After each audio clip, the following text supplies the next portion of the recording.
Hey everybody, Frank Morejon from MMAtothemax.net. We're here at the Miami Open BJJ tournament in Kendall at the Miami-Dade Community College.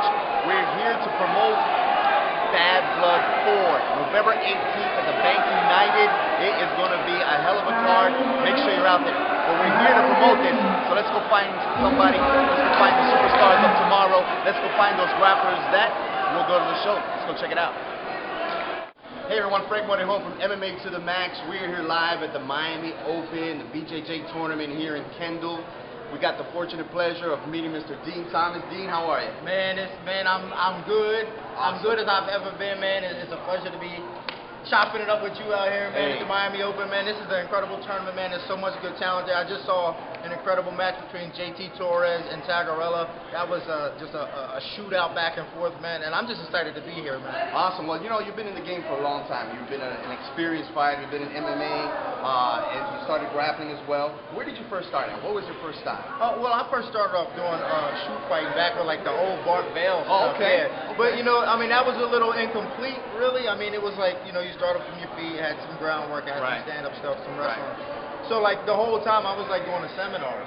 Okay. So I really learned from going to seminars and watching videotapes, like, and just, you know, practicing with my boys and stuff. So, you know, that's kind of my background. Well, you've been around for a while. You know, you're a veteran experience. The mid-90s, man. You've done a lot of stuff.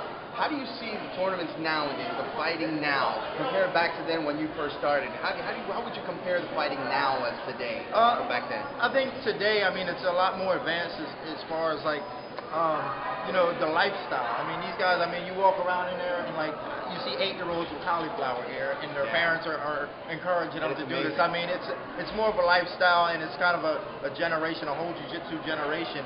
And it's a beautiful thing to see, especially when you're involved in this and it's your lifestyle as well. To be around a whole group of people that share the same common interests as you. So, you know, you couldn't really ask for a better environment to be in as far as mixed martial arts or jiu-jitsu goes. Yeah. You have a school out. Where was your school again? Actually, I have two schools. I have one in Port St. Lucie and one in Stuart, Florida. And your main goal in the schools, your main programs, is that BJJ? Is it MMA? Or is it it's kind of both. It's kind of both. I have BJJ, I have MMA, I have submission grappling, I have classes for kids, classes for women.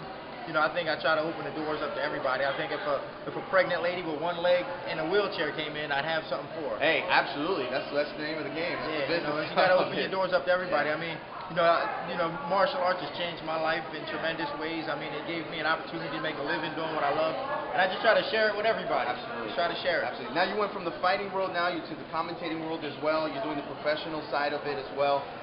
Any commentating late? Anything coming up soon? Well, yeah, I'm actually commentating the Fight Time 2. Okay. I'm commentating Fight Time 2.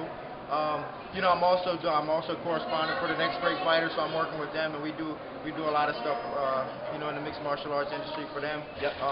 But you know, really, I'm just trying to branch out and do as much as I can. Yeah, I hear there's something in the works that you're working with G-Force to commentate on November 18th. I'm hoping, you know, G-Force, you know, Glenn Rice, man, you know, holla at me, you know what I'm saying? We never really met officially, but holla at me, you know what I'm saying? I'm the man for the job. So like November 18th come around, you know what I'm saying? You ain't got nobody else to work, man, you know. I'll be there. Well, let's talk about that real quick. November 18th, G-Force is at Bank United. Levels on the card. Mike Reels is on the card. You've seen those fights before. You've worked those shows. You've seen them commentated some of the shows with Rumble at the Rock and all the other ones. The level of fighting within the MMA world, how do you see that growing? Do you see it growing, or do you see the level of fighting decreased more now that these new guys are coming in? Do you see it change at all? No, I actually think that generally speaking, the talent pool has increased. Also, with the amount of fights that there has been, I do think that it has allowed for some riffraff to get involved in fighting. But generally speaking, the talent pool has increased. But it's just, you know, with so many different events now, especially like with amateur events. Well, actually, I think the amateur events have been good for Florida in a sense, but you know, with just a lot of different shows, you know, it has allowed some lower talented guys to fight. But you know, but generally speaking, the talent has evolved. You know, I got this thing with G-Force here, like, you know.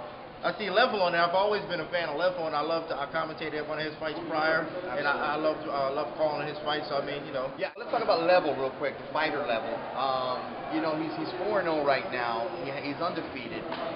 You being in the ring yourself. yourself in the cage yourself, knowing you've been up against a lot of great opponents yourself.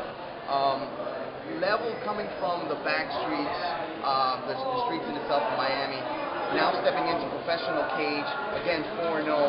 Do you think that if he continues to win and stay at a 0 record of 4-5 and 5-0, 6-0, 7-0, do you think that will help or hurt his career as he builds up? I honestly think it'll hurt his career a bit.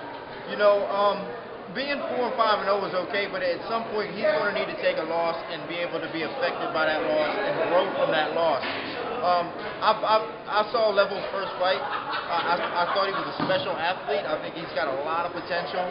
What I like mostly about him is the fact that he likes to train, and you can see it in his eyes that he likes to train, and he's made that transition from street fighter to martial artist. When I see him, I don't even see a street fighter no more. I see a martial artist. All right, so November 18th, we'll hopefully see you out there commentating, doing your thing. Any last minute words for your fans? You know, I'm Dean Thomas, so, you're going to see me everywhere, you know what I'm saying? Like, I'm everywhere. I'll be in Russia next week. I was in Australia last week. I'm here in Miami tonight. I'll be in Pompano Beach tonight. I'm everywhere, so I want y'all to check me out. If y'all can't find me in the street, hit me up. You can look me up on Facebook. Just Google Dean Thomas.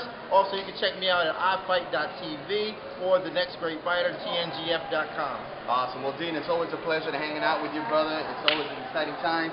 Hey, wish you the best in anything you do, and we'll be looking out for you. Hey, for MMA2TheMax.net, we'll see you soon.